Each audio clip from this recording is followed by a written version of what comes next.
For your mercy never fails me. All my days I've been held in your hands. From the moment that I wake up till I lay my head, I will sing of the goodness of God. Cause all my life you have been faithful. Amen. All my life you have been so good. Every breath that I am able, I will sing of the goodness of God. I love your voice. You will lead me through the fire in the darkest night. You are close like no other. I know you as a father. I know you as a friend. I will sing of the goodness of God. Yeah, 'cause all my life you have been faithful. 'Cause all my life you have been so good.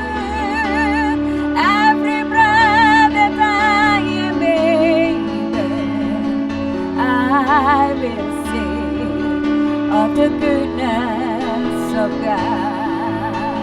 All my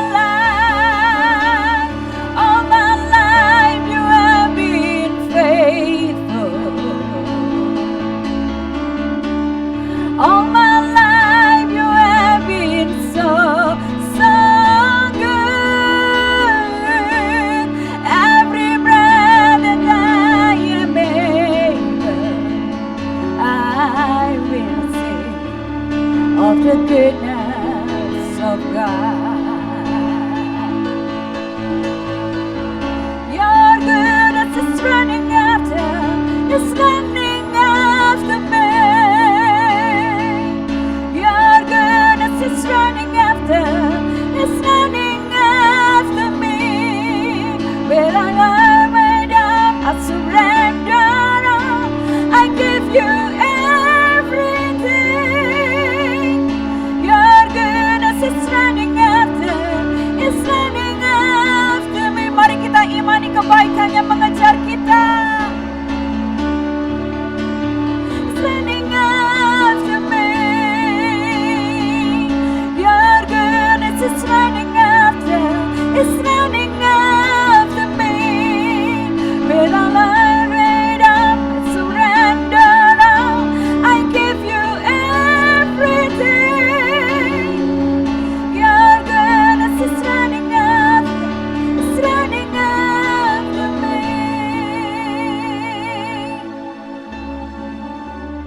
All my life you have been faithful. Terima kasih Tuhan. All my life you have been so.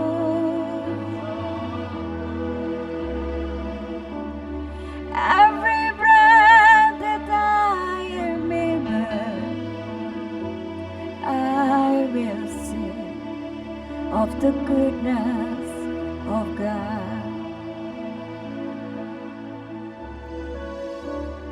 All my life you have been faithful. All my life you have been so good.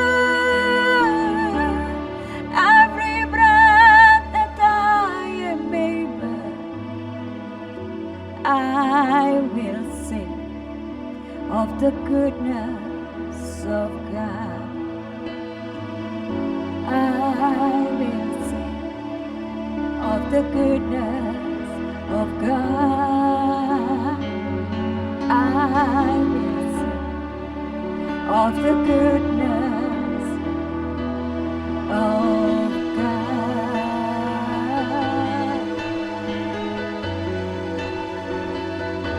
Oh, Jesus, kebaikan-Mu tidak pernah berakhir dalam hidup kami, Tuhan.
Percayalah Bapak Ibu, di saat kita menghadapi jalan yang buntu, Yesus adalah pintu.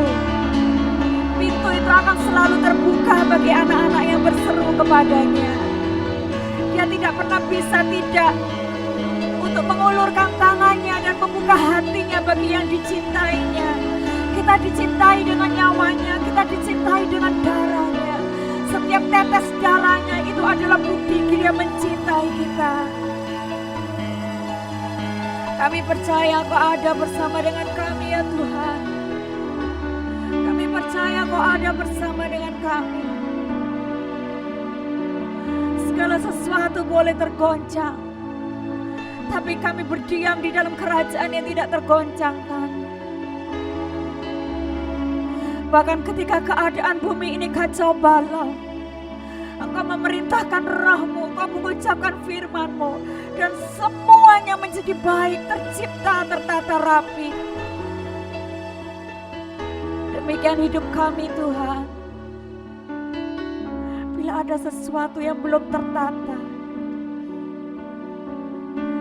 ketika kami minta roh-Mu bekerja, dan firman diucapkan, maka sesuatu yang baik dilepaskan dari surga bagi kami.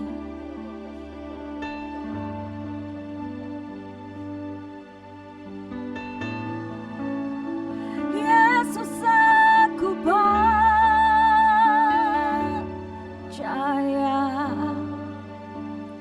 Yesus, aku milik-Mu.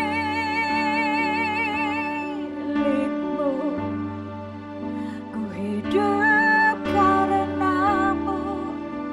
dan hanya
Kau hidup dalam jalanmu dan janjimu selamanya.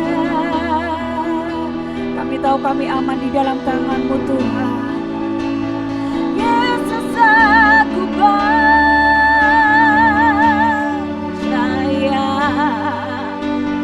Yesus, aku milik-Mu.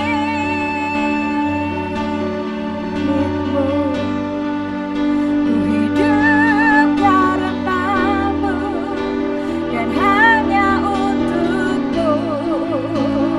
Yesus, aku percaya.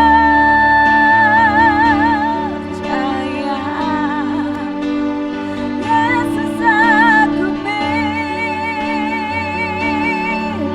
Amin. Hidup karena-Mu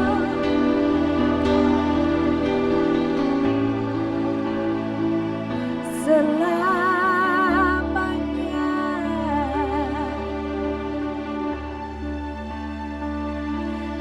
Menyembah, Engkau layak kami sembah Tuhan.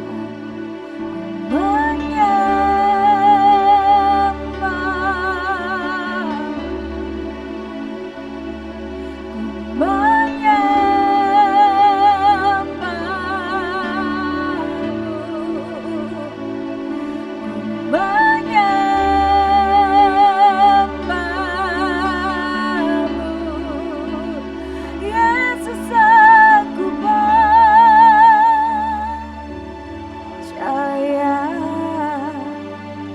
Yesus, aku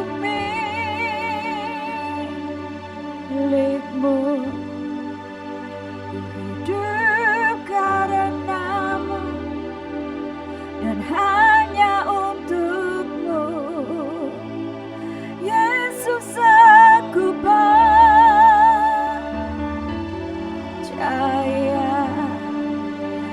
Kami percaya kami ini milik-Mu Tuhan.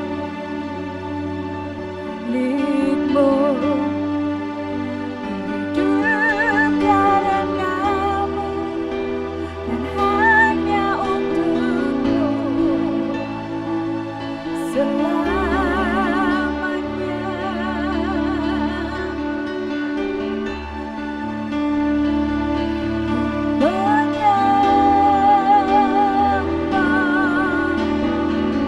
Oh, layak kami sembah Tuhan.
Kami suka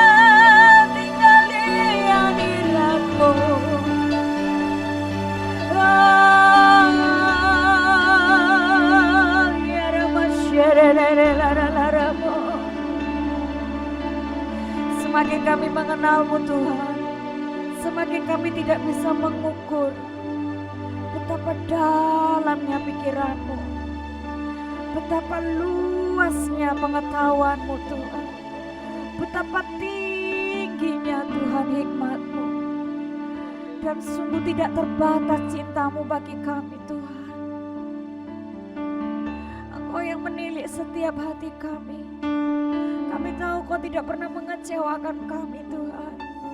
Tidak pernah Kau mengecewakan kami Tuhan. Tidak pernah sekalipun Kau mengecewakan kami Tuhan. Kau selalu datang dengan membawa kejutan bagi kami.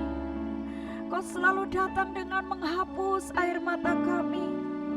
Sumbu yang hampir pudar Tuhan tidak Kau padamkan. Bulu yang hampir patah tidak Kau patahkan Tuhan. Yesus Tuhan. Shikinara Mayara Watakala Ramayara Patakala. Inilah surga yang kami nikmati, yaitu jika Engkau bersama dengan kami Tuhan. Jika di dalam hidup kami tidak sendiri tapi kami bersama-Mu, kami bisa tetap melihat keindahan di tengah-tengah masalah. Kami bisa tetap melihat kuasa-Mu bekerja di tengah ketidakmampuan kami. Kami bisa melihat cinta-Mu Kau curahkan di saat kami merasa sendiri dan tidak mampu. Engkaulah surga bagi kami Tuhan. Dan biarlah setiap hari Tuhan menjadi hari persekutuan kami dengan-Mu.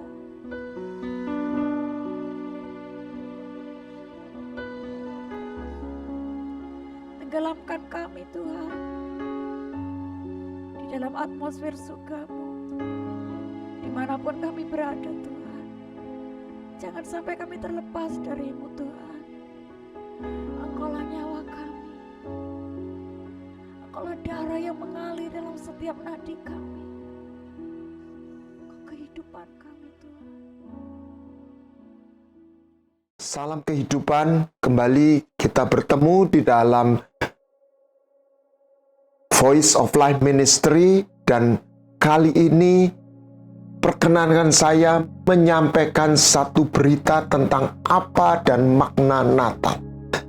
Mengapa Tuhan menjadi manusia? Natal adalah bulan Desember, sekaligus ada nuansa libur dan di akhir tahun.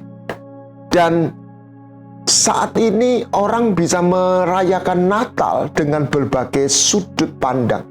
Bahkan di Jepang, perayaan Natal adalah satu hari raya atau hari libur yang dirayakan besar-besaran tanpa mereka menjadi seorang Kristen. Tapi biarlah kita sebagai orang percaya, kita menyadari, kita memahami apa makna Natal itu. Tahukah kita, Allah kita adalah Allah yang berbeda. Dia bukan sekedar duduk di sorga. Dia adalah Allah yang penuh kasih. Tetapi Dia adalah Allah yang punya tujuan. Dan ketika manusia pertama jatuh dalam dosa, bukan hanya sekedar sebuah pelanggaran, tetapi sebuah malapetaka, hancurnya, putusnya hubungan sorga dan bumi, dan bermutasinya manusia dari makhluk ilahi yang immortal menjadi makhluk yang mortal, yang fana. Nah, Tuhan tidak berhenti di situ dan membiarkan kehancuran, kerusakan, dan kebinasaan itu. Tetapi Tuhan sudah menyiapkan satu rencana untuk Dia memulihkan apa yang rusak akibat kesalahan dan pelanggaran manusia yang diikuti dengan hadirnya kuasa iblis, maut atas dunia yang diciptakan, yang sebenarnya sangat indah dan untuk manusia, dan khususnya agar melalui manusia kerajaan sorga itu dihadirkan. Mari kita bahas bersama-sama. Mengapa Sang Putra harus berinkarnasi ke dunia ini? Sebab dalam zaman dahulu Allah telah berkali-kali menampakkan diri. Tetapi pada akhir zaman, dia menyatakan kehadirannya, keberadaannya ini melalui putranya. Mengapa Tuhan itu menjadi manusia? Yang pertama, sesungguhnya Tuhan kita adalah Tuhan yang jatuh cinta. Sejak awal Allah Elohim itu mendesain sorga dan bumi itu terhubung. Bagaimana Elohim menjumpai Adam di Taman Eden. Bagaimana saya tahu melalui firman-Nya di dalam Kejadian pasal 2 dikatakan bahwa dia berjalan-jalan di Taman Eden.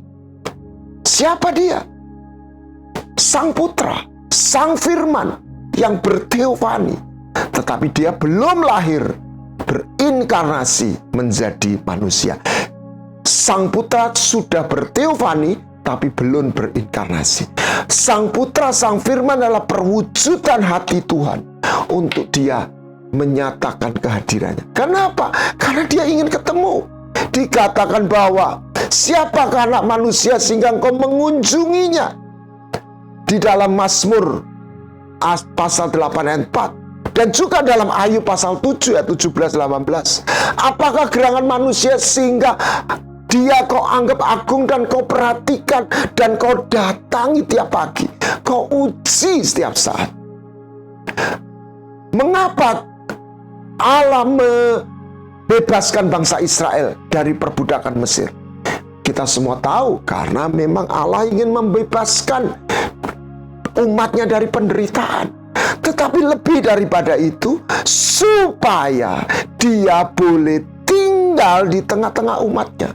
Bagaimana dia bersekina glory ketika tabernakel sudah dibuat, sudah diselesaikan, dia bersekina glory.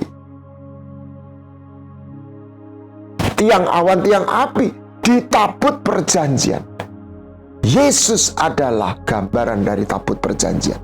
Melalui tabut itulah dia hadir, tinggal, dwell, that I dwell among my people, that I might dwell among them. Bagaimana Yesus menyatakan hati Bapa ketika dia mengunjungi sampai ke Yerusalem.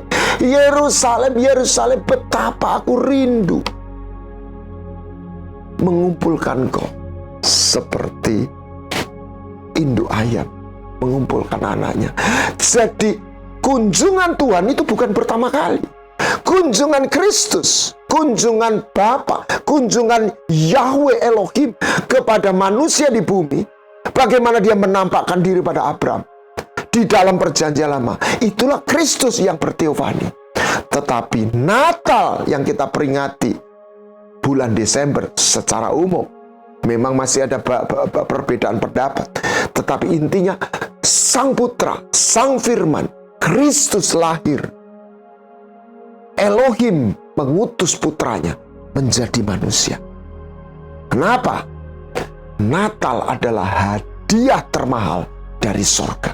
Dikatakan seorang putra telah lahir bagi kita, seorang anak telah lahir bagi kita, seorang putra telah diberikan. Untuk apa? Yang pertama, hal yang kedua adalah untuk menjadi tukar guling atas tuntutan Taurat sekaligus tuntutan maut, dosa dan maut. Kenapa? Karena dikatakan upah dosa itu maut, mati, nyawa. Dan Taurat mengatakan nyawa ganti nyawa, gigi ganti gigi. Dan ingat, nyawa manusia ganti nyawa manusia. Itulah sebabnya darah binatang, darah lembu jantan, darah domba jantan tidak bisa menghapus dosa. Bukankah dalam perjanjian lama sebagai korban penghapus dosa, Pak? Itu adalah apa? Cek mundur. Tapi cek itu berlaku karena ada dana yang akan dan bisa dicairkan. Tanpa penumpahan darah tidak ada pengampunan dosa. Dan darah binatang yang haram, anak sulung binatang haram, ditebus dengan binatang yang bersih, domba. Keledai, anak keledai sulung ditebus anak domba. Anak sulung atau anak manusia ditebus dengan manusia. Manusia berdosa ditebus dengan manusia tanpa dosa. Dikatakan dalam Ibrani pasal 2 ayat 14, maka ia juga menjadi sama dengan mereka dan mendapat bagian dalam keadaan mereka, supaya oleh kematiannya dia memusnahkan si iblis yang berkuasa atas maut. Dan yang menarik, Yesus lahir di Bethlehem, dan bukan sekedar di peternakan domba biasa, tetapi itu di Efrata.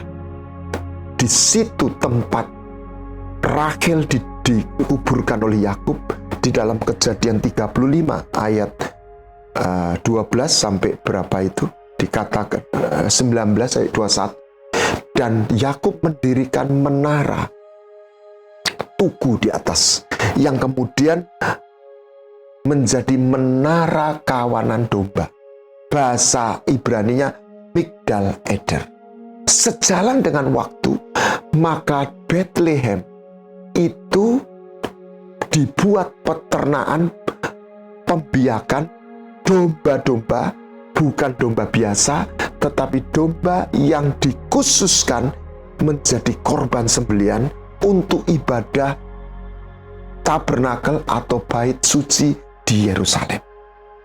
Dan dikatakan di dalam Mika pasal 8, dan engkau hai menara kawanan domba, itu Migdal Eder. Jadi Yesus memprofilkan dirinya sejak awal dia lahir bersama domba-domba yang diternakkan, lahir di Migdal Eder. Mereka tidak untuk dibuat sate, untuk dibuat makanan biasa, tetapi mereka disiapkan untuk menjadi korban sembelihan. Yesus lahir untuk mati. Kenapa dia jadi manusia? Karena dia lahir untuk mati sebagai korban sembelihan, nyawa diganti nyawa. Yang ketiga, dia datang mewakili Adam pertama untuk merebut kembali. Karena untuk merebut kembali, pertandingannya tidak boleh Allah lawan iblis, tetapi harus manusia lawan iblis. Karena sejak awal yang diserai bumi adalah anak manusia, Adam. Dan Adam pertama telah gagal. Maka Allah sendiri menjadi manusia, mewakili atau sebagai Adam terakhir, di mana dia bukan hanya makhluk hidup, tetapi life-giving spirit, roh yang memberi hidup, yang mematahkan kuasa maut, di mana seumur hidup manusia itu berada dalam blokade perhambaan, belenggu kuasa maut. Mereka yang berbuat dosa ataupun mereka yang tidak berbuat dosa. Yesus berhadapan face to face, bukan sebagai Allah, tapi sebagai manusia. Dan melalui kematiannya, justru dia mematahkan kuasa maut. Karena melalui kematiannya, tuntutan maut itu dibayar, tapi sekaligus melalui kebangkitannya, dia mengalahkan kuasa maut. Itulah sebabnya musuh terakhir yang dibinasakan ialah maut, yang ditaklukkan maut. Sesudah dia bangkit, makhluk maut tidak berkuasa. Dan untuk untuk Allah membebaskan manusia dari maut, Allah harus mengutus seorang manusia yang adalah dirinya sendiri, putranya sendiri. Karena itu aturan mainnya. Yang keempat, sejak awal Tuhan menjadikan Adam untuk menjadi imam besar, agar bumi yang diwakili oleh manusia diwakili oleh imam besar untuk terhubung dengan surga. Itulah sebab dikatakan bahwa setiap imam besar yang dipilih dari antara manusia ditetapkan bagi manusia dalam hubungan mereka dengan sorga, dengan Allah. Nah, Yesus, dia datang dari sorga, Allah yang berinkarnasi menjadi manusia. Dia mati, membayar tuntutan dosa dan membayar tuntutan maut, bangkit, mematahkan blokade belenggu maut atas manusia, dan dia naik ke sorga untuk dia menjadi penghubung. Dikatakan karena kita sekarang mempunyai imam besar agung yang melintasi semua langit, has passed through the heavens, level to level, sehingga sampai ke tahta kasih karunia. Sebab manusia terhilang melalui pelanggaran, sorga dan bumi terputus, dan itu tidak bisa dipulihkan oleh agama, tidak bisa dipulihkan oleh hukum Taurat, tidak bisa dipulihkan oleh sekedar ritual ataupun doktrin, melainkan sebuah tatanan yang sudah ditetapkan oleh sorga melalui Tuhan sendiri, melalui firman. Itulah sebabnya dia harus jadi manusia, dan dia jadi korban sembelihan. Dia menjadi Adam pertama yang mewakili Adam terakhir, yang mewakili Adam pertama untuk mengalahkan pertandingan ulang. Dan kali ini iblis dikalahkan, dan dia sekaligus menjadi imam besar untuk menghubungkan bumi dengan sorga, manusia dengan Allah dari tata kasih karunia. Apa itu Injil?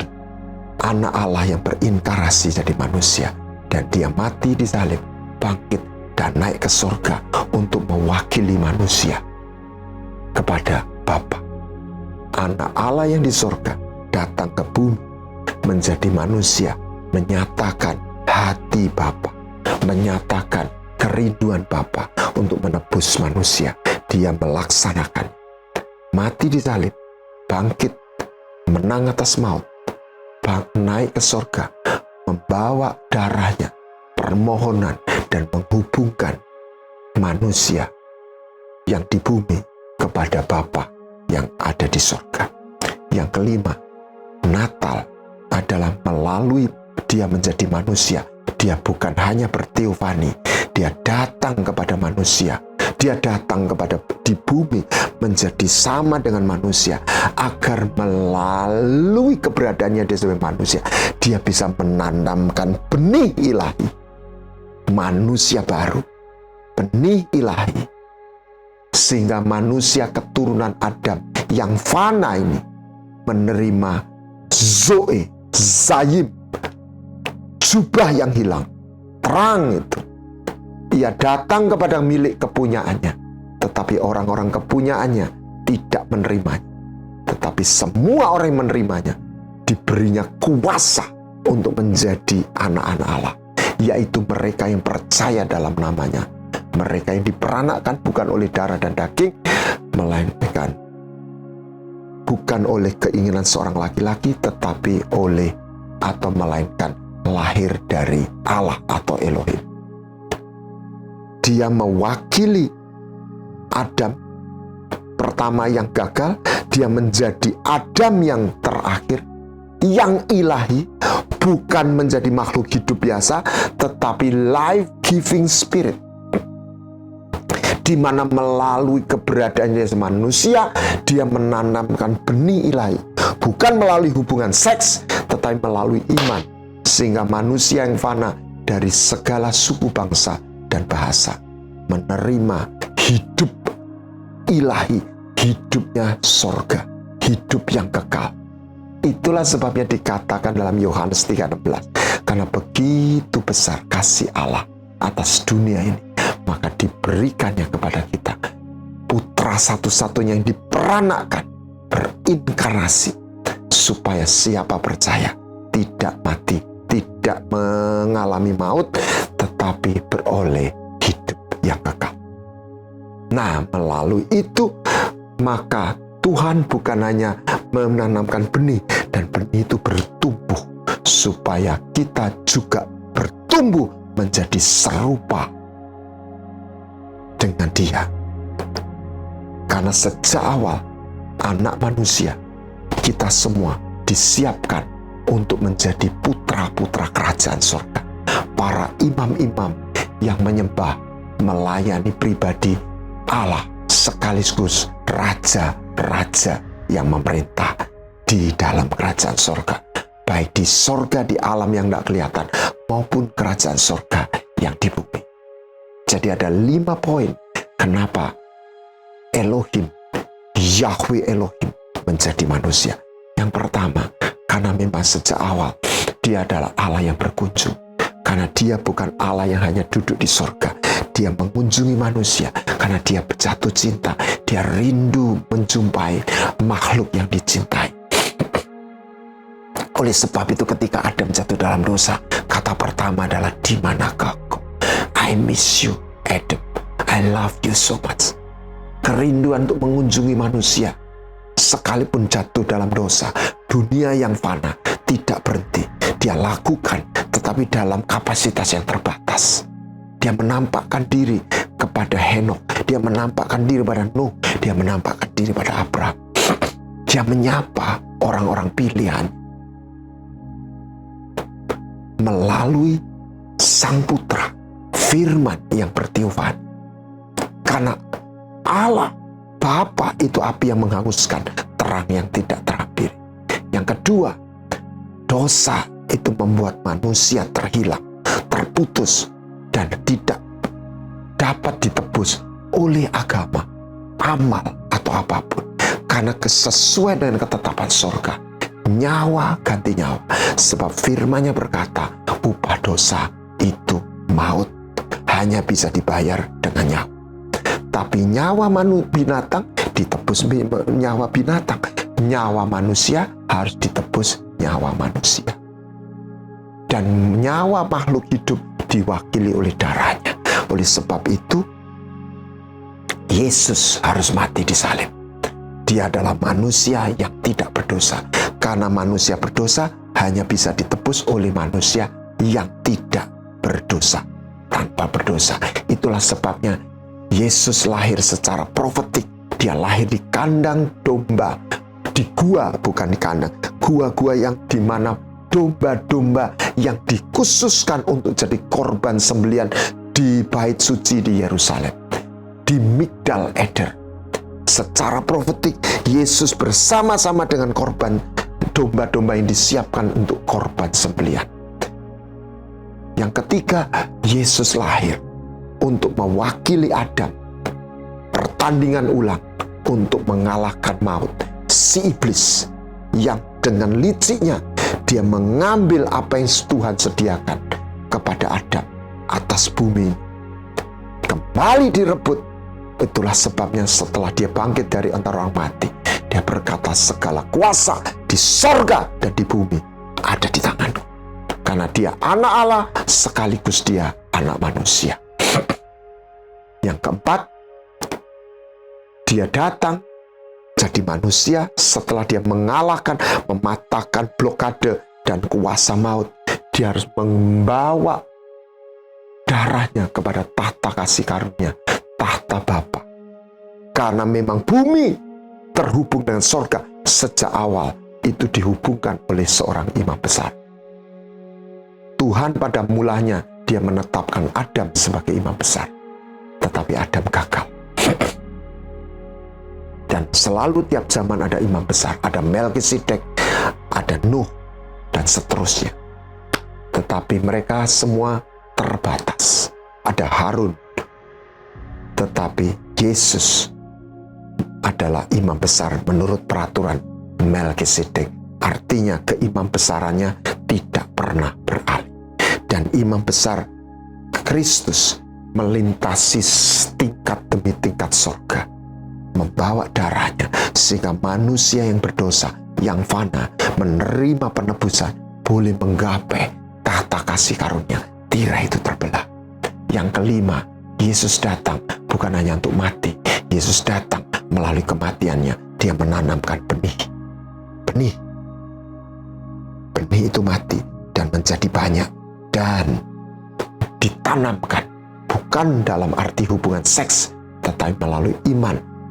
Sebab dikatakan setiap orang yang percaya kepada namanya, dia diberi kuasa untuk menjadi anak-anak Allah. Dia dilahirkan oleh Allah, oleh benih ilahi. Sehingga melalui benih itu, mereka yang mau diproses menjadi tanah yang baik. Sehingga benih itu tumbuh dan mereka ditransformasi, bukan hanya diselamatkan, bukan hanya diampuni, mereka diubahkan kembali menjadi makhluk-makhluk yang serupa dengan gambaran putranya, untuk menjadi mempelainya, untuk menjadi raja-raja yang memerintah, untuk mewarisi kerajaan sorga. Mari kita sambut kelahirannya di 2000 tahun yang lalu, di mana kasihnya, tujuan abadinya, tujuan kekalnya itu dinyatakan melalui putranya. Dan belum berhenti di situ, melalui kematian dan kebangkitan dan kenaikan sorga, dia mengirimkan Roh Kudus supaya kita menerima dan mengalami benih ilahi itu, diubahkan, ditransformasi menjadi serupa. Tuhan Yesus memberkati. Salam kehidupan. Akhirnya saya atas nama seluruh tim pengurus Voice of Life Ministry mengucapkan selamat Natal 2022. Biarlah ini bukan hanya perayaan, tetapi sebuah kenangan dan sebuah pemahaman untuk kita tahu hidup ini bukan sia-sia. Kita lahir bukan untuk mati. Kita lahir bukan untuk juga bersenang-senang. Kita lahir untuk mengalami dan menemukan kehidupan. Life is a gift we never created, but we are called to make. Tuhan Yesus memberkati. Mari kita berdoa. Bapa, kiranya penyingkapan pengertian Natal boleh Kau nyatakan kepada setiap kami, sehingga kami tahu Natal bukan sekedar peringatan hari raya sebuah agama, tetapi bagaimana kerajaan sorga berintervensi supaya kami yang fana, supaya kami yang ada di dunia ini lahir melihat sebuah harapan.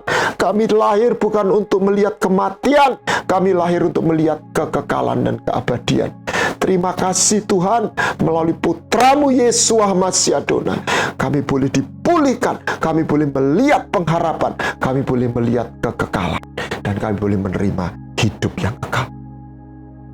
Di dalam nama Yesus Kristus, kiranya boleh digenapi di dalam semua kami yang percaya kepada Yesus Kristus, Putra Elohim yang telah berinkarnasi menjadi manusia. Amin.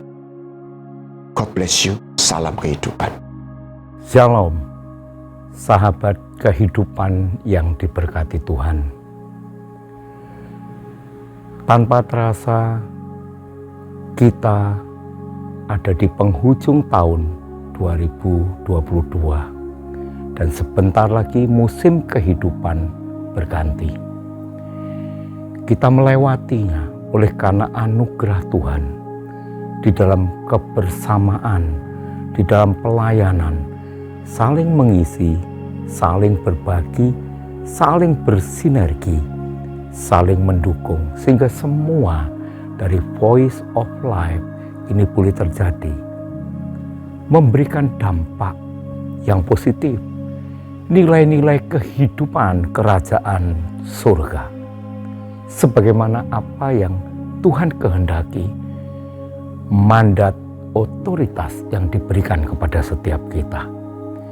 Dalam kesempatan yang berbahagia ini, saya mengucapkan terima kasih atas dukungan semua pihak dalam bentuk apapun. Saya percaya Tuhan boleh disenangkan. Apa yang kita jalani di dalam merangkai kehidupan mewarnai dari setiap langkah di mana kita ada, menjadikan satu nilai yang berarti kehidupan bagi sesama. Biarlah kita terus maju, biarlah kita terus berkarya bagi kemuliaan nama Tuhan. Izinkan saya secara pribadi dengan segala kerendahan hati mengucapkan selamat Natal, dan selamat Tahun Baru. Tuhan yang setia selalu memberkati kita semua. Haleluya. Amin. Shalom sahabat kehidupan, saya Doni Tatimu selaku pengurus dan kepenatua di Yayasan Suara Kehidupan hendak mengucapkan selamat Hari Natal 2022 dan selamat menyongsong Tahun Baru di 2023. Saya berdoa sama seperti apa yang Alkitab katakan tentang orang Majus ketika mereka menemukan Yesus. Alkitab berkata, they found, mereka menemukan. Orang Majus hari itu melakukan perjalanan yang jauh, sekitar 2 tahun menurut beberapa perkiraan orang, dan satu titik mereka akhirnya menemukan Yesus. Kehidupan menurut saya adalah sebuah perjalanan untuk menemukan harta termulia, harta terbesar dalam hidup manusia, untuk menemukan pemenuhan kebutuhan yang terdalam dalam hidup manusia. Yesuslah harta yang termulia, Yesuslah pemenuhan kebutuhan mendasar manusia. Dia menyebut dirinya pintu sebab manusia ada dalam jalan yang tertutup. Dia menyebut dirinya roti sebab manusia ada dalam kelaparan. Dia menyebut dirinya air hidup sebab manusia ada dalam keadaan haus. Dia menyebut dirinya terang dunia sebab manusia ada di tengah-tengah kegelapan. Yesus adalah jawaban sekaligus pemenuhan kebutuhan paling mendasar dari sebuah hidup manusia. Oleh sebab itu, mari yuk setelah kita berjalan 2022 bersama-sama dalam sebuah journey, mari kita tetap memantapkan langkah untuk menjalani 2023. This is a journey. Journey untuk apa? Satu perjalanan untuk menemukan Yesus, satu perjalanan untuk bisa merasakan kehadirannya, satu perjalanan untuk bisa menyenangkan hatinya, satu perjalanan untuk menemukan harta termulia dan terbesar. Tetap menjadi treasure hunter di 2023 untuk menemukan Yesus, mutiara di antara jiwa-jiwa yang terhilang, jiwa-jiwa yang merana, yang membutuhkan roti hidup, yang membutuhkan air hidup. Dimanapun Anda berada, rekan-rekan yang ada, tetap semangat, tetap bekerja, tetap berkarya. Selamat Hari Natal, Tuhan Yesus memberkati. Sahabat kehidupan yang dikasih Bapa, ketika Desember tiba, kita merayakan, menyambut Hari Natal. Tetapi makna dan hakikat Natal bukan tentang 25 Desember, tetapi kita merenungkan sebuah makna, sebuah cinta dari surga yang berkunjung kepada makhluk yang dicintai manusia, sebuah kunjungan surga kepada dunia yang terhilang, sebuah cinta yang rela berkorban sebab dia lahir untuk mati buat dosa-dosa kita.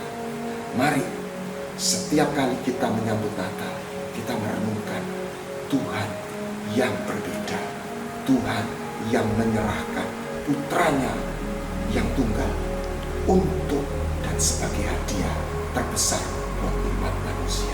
Akhirnya saya atas nama Voice of Life Ministry mengucapkan selamat Hari Natal 2022 dan Tahun Baru 2023. Salam kehidupan.